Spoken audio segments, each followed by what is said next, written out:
Hey, it's been a little while since y'all have joined me in my boudoir, so welcome.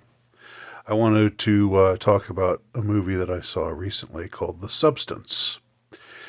Now, this movie, if you've seen the previews for it, you probably think two things about it. One, that it's a crazy science fiction horror kind of experience, starring Demi Moore and Dennis Quaid. Uh, and the other thing that you probably think when you see the preview is this looks like it has a very strong or a very noticeable feminist messaging about how the patriarchy puts unfair beauty standards on women, and that creates this situation where women are suffering because of these beauty standards.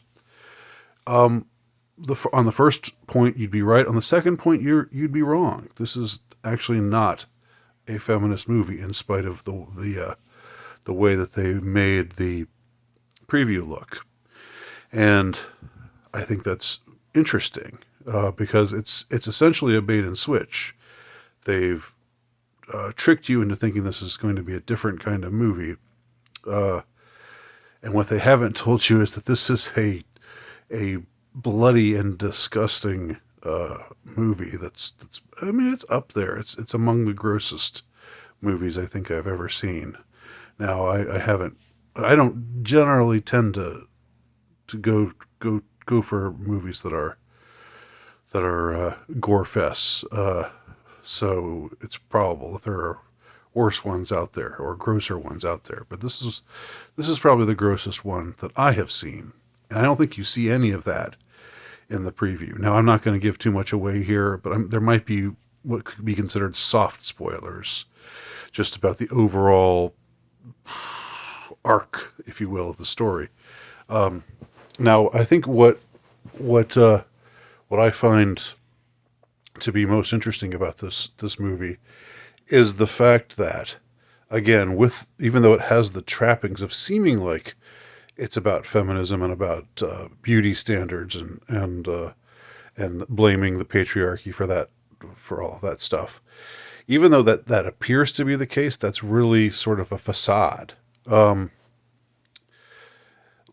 Let me just quickly talk about the plot. The main character is Demi Moore, and she plays. It's sort of this weird alternate world where things have gone a little bit differently, I guess. And even though there's the internet and there's smartphones and all these other things that we have in our own wonderful world, um, well, in this world, 80s neon day glow aesthetics are still a thing, still in fashion. And another thing that you find in this movie is this show, which seems to be just about aerobics, sort of based on the Jane Fonda workout tape, which was a big thing in the 80s. It was a videotape, and people would watch it all the time. Of course, in the 80s, that was the big time for aerobics. That was the high water mark for aerobics. Um, Everybody's mom did aerobics. My own mom did aerobics. Uh, so, uh, but in this video, you have a Jane Fonda who's aging, but and otherwise known as Hanoi Jane, or as she was at the time.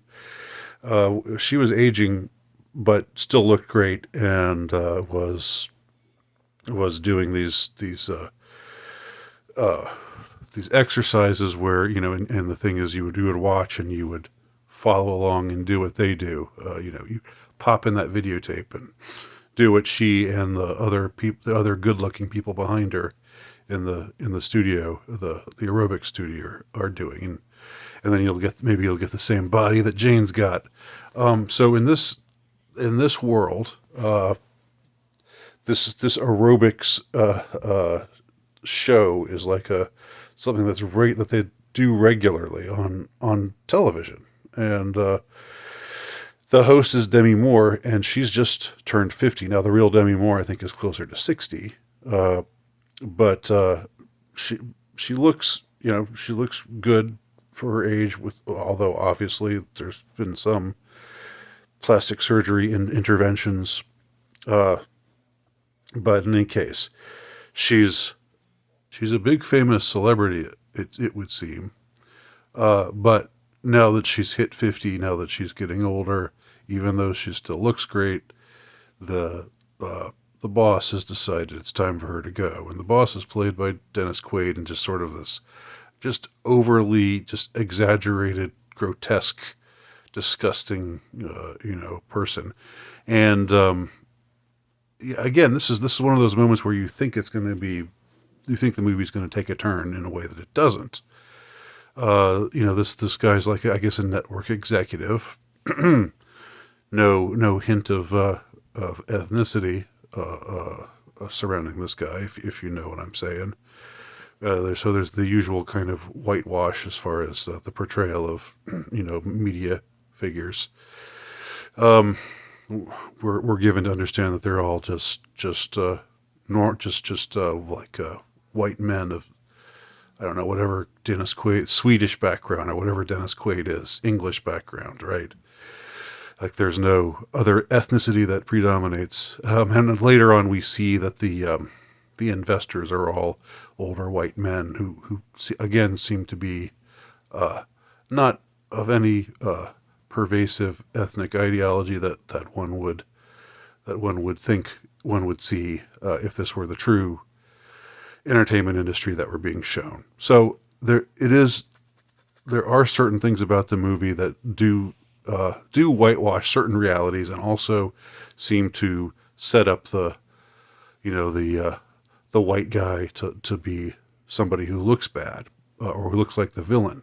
But Dennis Quaid's not really the villain, and even though his name is Harvey, with all of the resonance that name Harvey is meant to have, we don't see him engaging in any Harvey-like activities with the younger women that he sees, and so it just doesn't go in that direction. So instead, what the movie's actually about is vanity and ego, and we see from the very beginning that Demi Moore's character is somebody who's just dedicated herself to being a celebrity, and to working her body, whipping her body into shape so that she looks just as good as possible. But there's no family in her life. There's no significant other. There's no, children. She never had any children. We see her, and she's just alone in her massive, luxurious apartment.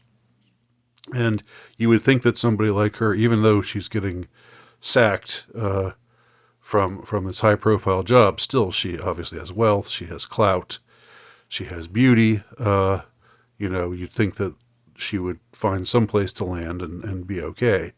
But she appears to think that that her life and her career are over now. And that's when she finds out about this thing called the substance. It's this mysterious treatment that you call this number to purchase, and a strange voice. We never see who the speaker is. We don't know whether he's human or not, but he directs her to this out of the way kind of place in the back of an alley, and she has a little key that she uses to open this door. Walks in, and has another electronic key with a number on it that she uses to open a locker, and that's where the substance can be found. Now, the substance, I won't go into all of the details of what's involved with this substance, but suffice to say, it's a treatment that you use that makes it so that you become young again.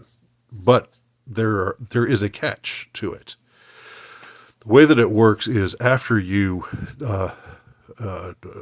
take this treatment, you transform into your younger self, and you hatch like a bird from an egg.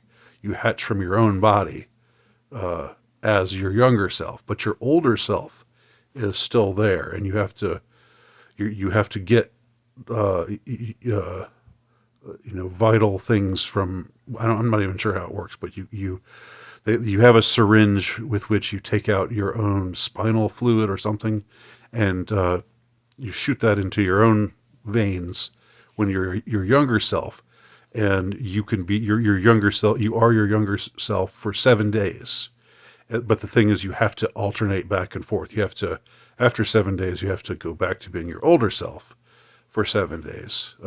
So you can only be young and beautiful, or beautiful in the way that only young people are. Have that young, springy body. You can only have that half the time, 7 days in a row, and then you have to be your older self 7 days in a row as well.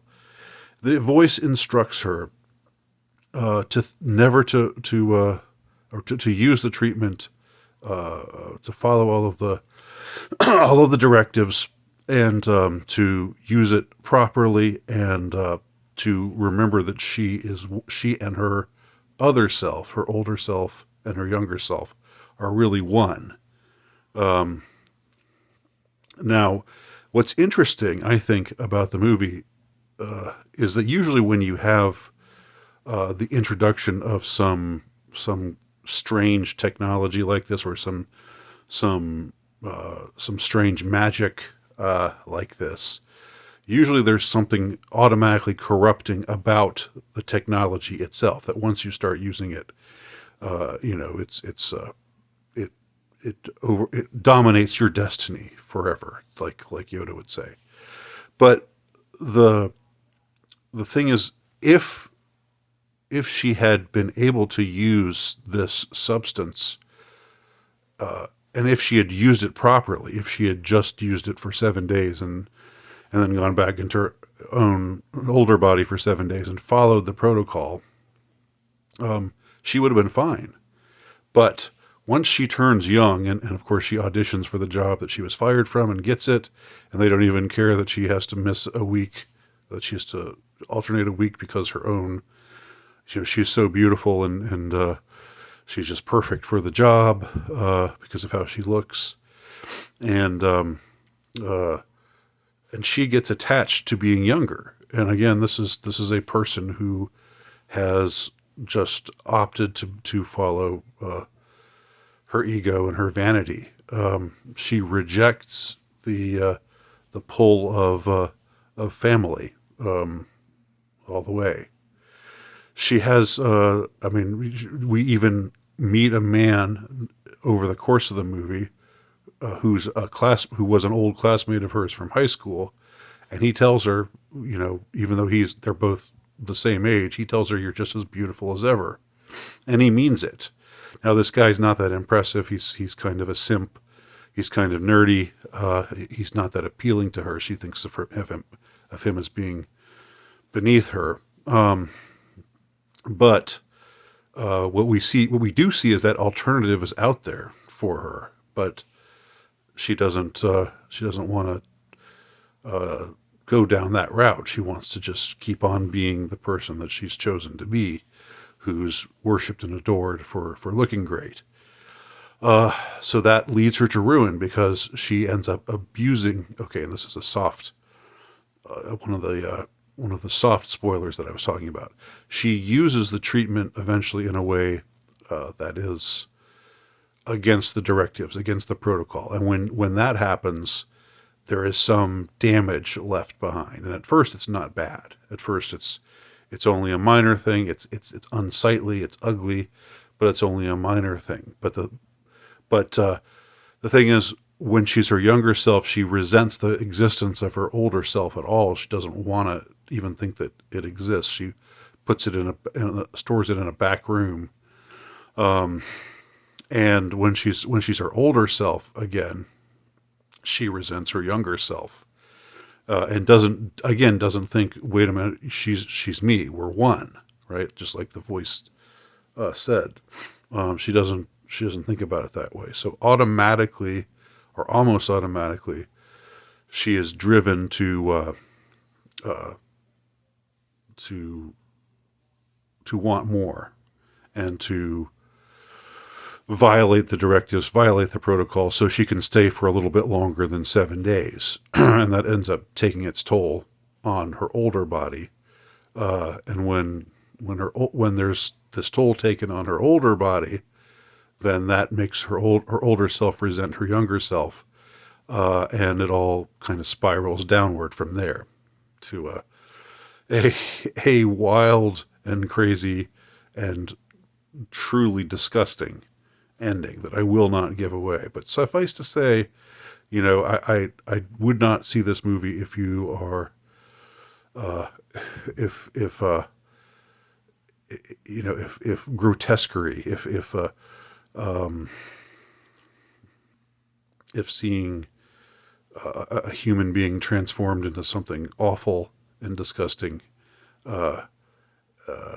is, if that idea in itself is disturbing to you. This is a body horror movie, but it takes things, it takes things pretty far, as far as body horror goes, and it's way over the top, and so there might be, it might be, there's sort of an element of humor to it, just because it goes way beyond, it goes into crazy territory, surreal territory. But nevertheless, it's pretty disgusting, and I'd be very interested to see what the audience that got bait and switched into watching this movie, thinking that it's some feminist take on the patriarchy, and then they showed up and found out that it was this disgusting body horror movie about the temptations of ego and vanity, and its effect on the psyche. I'd be interested to see what people think about that, because again, the preview doesn't really let you know what you're in for. This movie is interesting in various ways. While it is extreme, it is very disgusting, there are also a lot of scenes that really highlight beauty in a way that is very explicit. We see both Demi Moore and her younger self, who's the actress's name I can't remember right now, but we see them both naked. We see their boobs, we see their butts naked, and there are times during the aerobic scenes where the camera really lingers over their bodies, and their thonged butts, and of both Demi Moore's character when she's her younger self, and the other women who are doing the same workout routine behind her. And I really tend to think that if there were not a female director directing this movie, that this movie would totally get pilloried for doing that. In our day and age, in our climate, you can't just leer, you can't have the camera, showing boobs and behinds on beautiful women. That's just not, you're not supposed to do that. But here, with a woman director, it's like, oh, but there's a point to it all because it's a woman director. Yeah. Pretty dumb time we're living in so many ways, but there you go. So anyway, it's a movie I would recommend with certain with certain caveats, and but if what I've described sounds good to you, then I think I would recommend this movie. Thanks for watching.